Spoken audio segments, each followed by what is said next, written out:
looking at the law of sines. But this time, instead of two angles and a side, we're going to look at two sides and an angle. So if you're given two angles, it's always easy to find that third angle. But if you're given two sides and just one angle, it gets a little bit more complicated. Now, I don't teach it the way the book teaches it. What they ask you to find, to me, is very confusing. So if you'll just follow the procedure, I think it's a little bit easier. What happens, where is the sign positive? If we're looking for this on the unit circle, which quadrants is the sign positive? 1 and 2. Okay, so if you use the inverse sign on your calculator, it only gives you the first quadrant. It would be like a reference angle. If you wanted to find the second quadrant angle, you would just subtract it from 180. Well, when we have two sides and one angle, we call this the ambiguous case.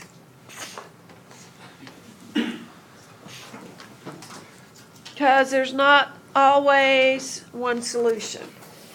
You could have one triangle, you could have no triangles, or you could have two triangles. So if you're given two sides and an angle, we always have to check to see if it might be possible that we have more than one triangle. And then the example we look at with no triangle, it should be pretty obvious on that one. So if it's a no triangle problem, it's pretty quick. You see real quickly that there is no triangle that would fit that information that you're given.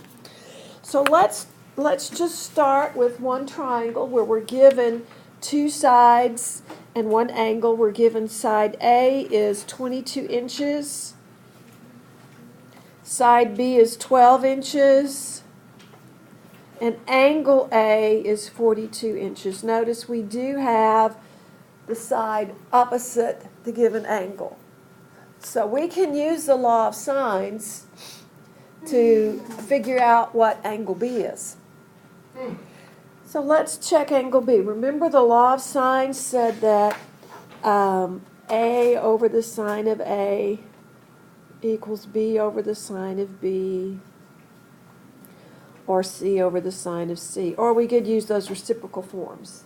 Here we're going to be looking for an angle, so I'm going to use the reciprocal form just because it's a little bit easier to solve. So if we want to find angle B, first we'll have to find the sine of B. Side B is 12 inches. And we know that angle A is 42 degrees and the side opposite is 22. So if we plug into your calculator, it's so nice to have these calculators. We'll have 12 times the sine of 42 divided by 22. And notice you get a decimal when you multiply that out. That's about 0.3649. That's the sine of the angle. That's not the angle itself. That's the sine of the angle. So in order to find the angle, just keep what you have in your calculator and do second sine, second answer. Second sine, second answer. Just use what your calculator came up with. Don't approximate this to two decimal places. Matt and Sydney, please. Matt. So angle B is 21.41 degrees. Did everybody get that? Second sine, second answer. Yes. The inverse function. Yes, ma'am. Good. Okay, now remember, I said angle. This sign, there's two angles that have that sign. One of them is first quadrant, which we just found. The other one's in the second quadrant. So that's why it's possible we could have two triangles. Yes, ma'am, Erin Rose. Did you get this? Yes. got that. Okay. Do you see what you did wrong? You get the second sign. You okay now? Yes. Okay, so No, not okay. this sign there's two angles that have the sign of 0.3649. One of them's first quadrant, the other second quadrant. To check to see the second quadrant angle, just subtract what we got. Maybe we've got two triangles. So we're going to subtract 21.41 from 180. And we get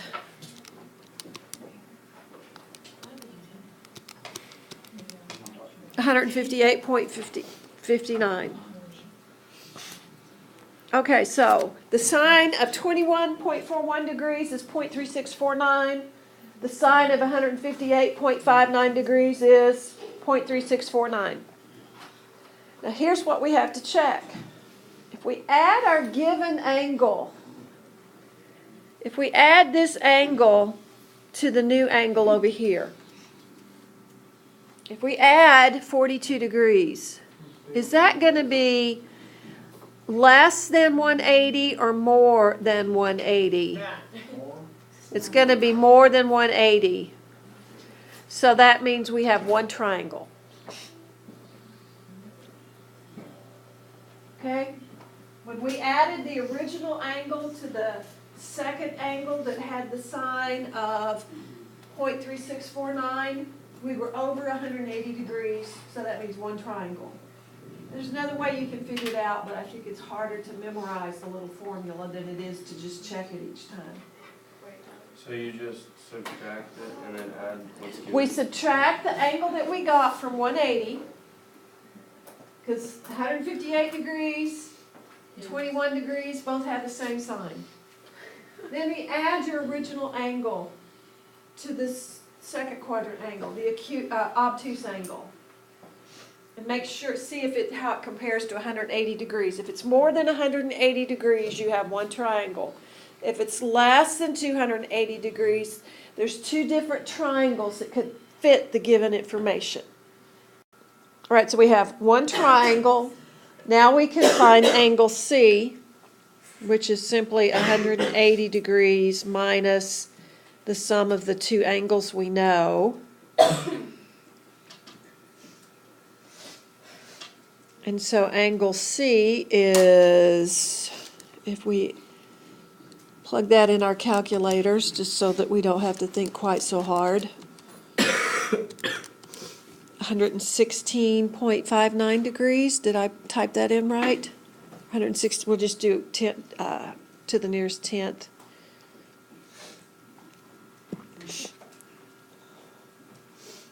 All right, now we can find side C using the law of sines. Okay, let me shrink this a little bit. We know that the sine of 42, go back to your original given information, over 22 equals the sine of 116.6 over C. We could have used the reciprocal. It probably would have been easier. Since we're looking for C, it can go on top. So if we put that in our calculators, 22 times the sine of 116.6 divided by the sine of 42, we get 29.39. So here's side C, here's angle C, and here is angle B. We just solved the triangle.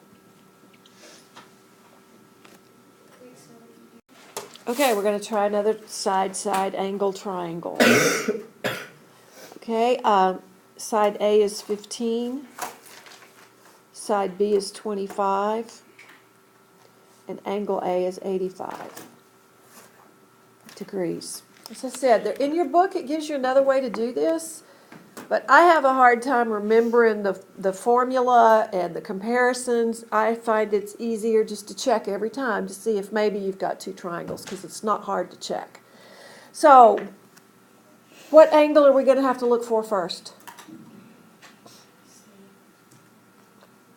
Angle C? Based on the information I'm given, I have one angle. So what angle do I need to look for? Angle B. We know that the sine of B over 25 is equal to the sine of 85 degrees over 15. Okay, now right here thinking about that, does that make much sense to us? Some of you might see that that's not going to work. Do you think angle B is going to be greater than 85? Probably not, but let's go ahead and check this. So if we plug in our calculator, the sine of B, that's going to be 25 times the sine of 85 over 15. See what happens when you plug that in your calculator.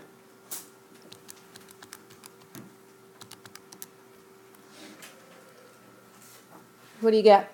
1.66. Okay. Can the sine be larger than 1?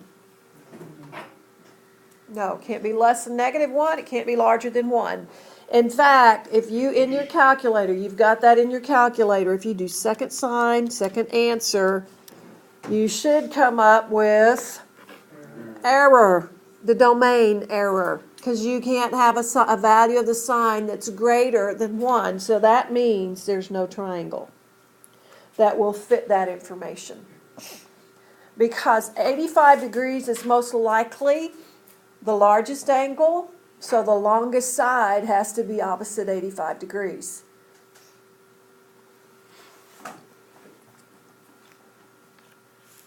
Because if you had a 87 degrees, I don't think that would even work. But 85 is probably going to be your bigger angle, so 25 would have to be opposite 85. Remember from geometry? The longest side is opposite the biggest angle, but your calculator will tell you that that's not going to work. So if you get something for the sine that's larger than 1 or less than -1, that means there's no solution. There's no triangle. So right here, this should tell you that won't work, but you plug it in your calculator, you get error, which means there's no triangle. Larger than 1. If your value of the sine is greater than 1, or less than -1, no, I don't think you're going to get a negative on these anyway, but it's not going to work. Because that's outside the domain for the sine. So let's look at a third situation.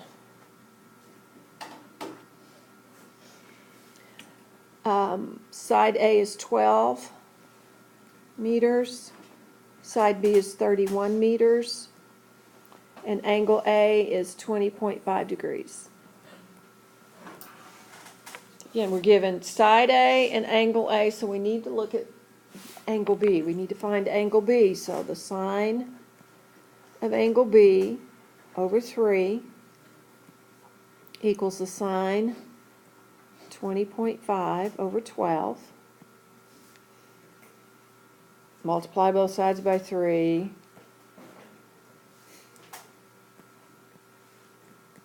And you should get that the sine of B is approximately 3 times the sine. 20. What'd you get, Josh? 0.0875. Okay, that's probably right. I think I did something wrong. I did. 3 times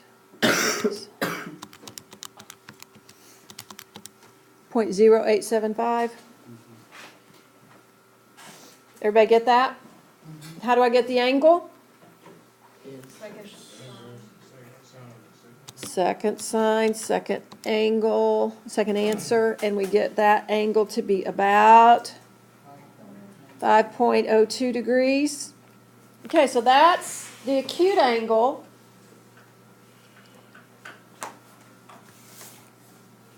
I did something wrong there. Oh, I know what I did wrong. I left off that one's not gonna work either, but I left off a 1 right here.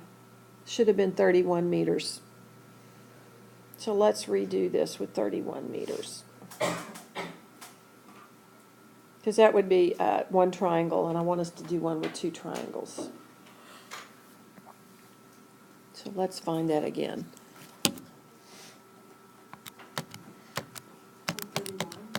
Instead of 3.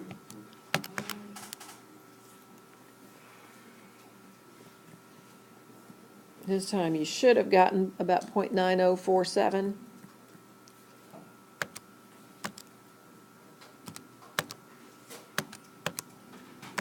So what's our angle?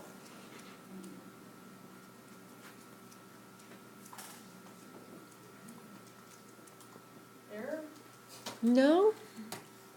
Did you get 0.9047 for the sine? Oh, no. 31 times the sine of 20.5 divided by 12. Aaron Rose? Yes. I got 64.78. 64.78 degrees. Good. Okay, remember, that's the first quadrant angle that has that sine. Let's check and see if we subtract that from 180, what we get. So 180 minus 64.78 is 115.22 degrees. Now, let's just consider, if I add 20 degrees to that, is it still less than 180? Okay, so I have 2 triangles here. This is a 2-triangle problem.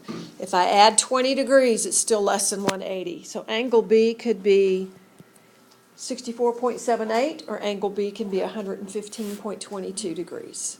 Now we solve each triangle just like we did before. So angle C, we find the same way we did before. It's 180 minus 20.5 plus 64.78.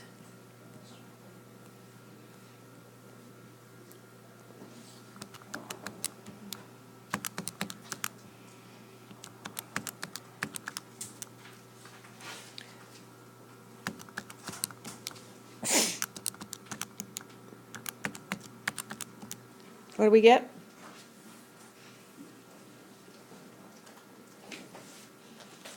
I got 94.7. Okay. And since we're working on this side now, we can find side C.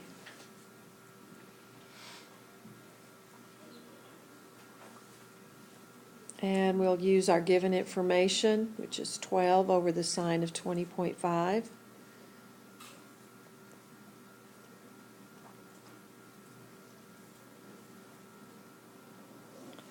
So side C is about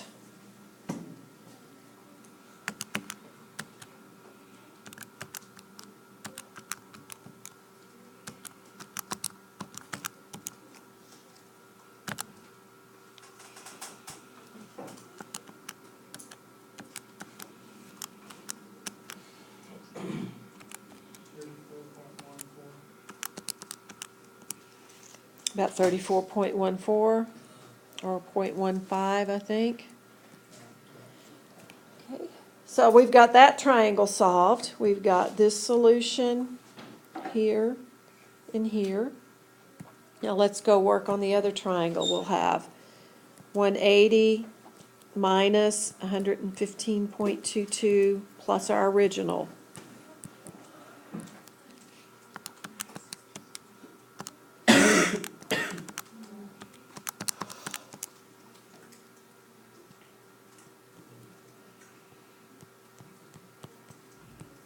Same way we solved the other one. And then you can find side C here. Too fast? Okay, where do I need to slow down? I'm not like getting, this is way back, like the 0.904. the sine Here? part. Yeah, I'm not getting that. I keep getting. Okay, so here we have C over the sine of 44.28 is equal to Again, 12 over the sine of 20.5. Plug in your calculator.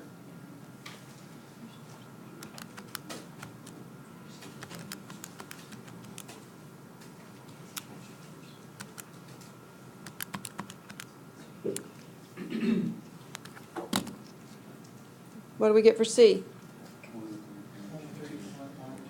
Good, 23.92.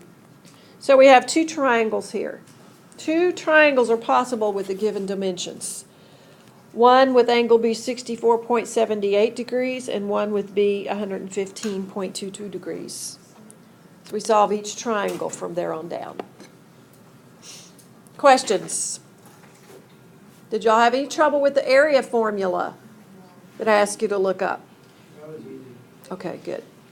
Okay, do we need to do another one, or are y'all good? Aaron Rose. Wait, so on that one you did 12 times the sine of 44.2? Yes, divided by the sine of 20.5. Oh, 20.5. Mm-hmm.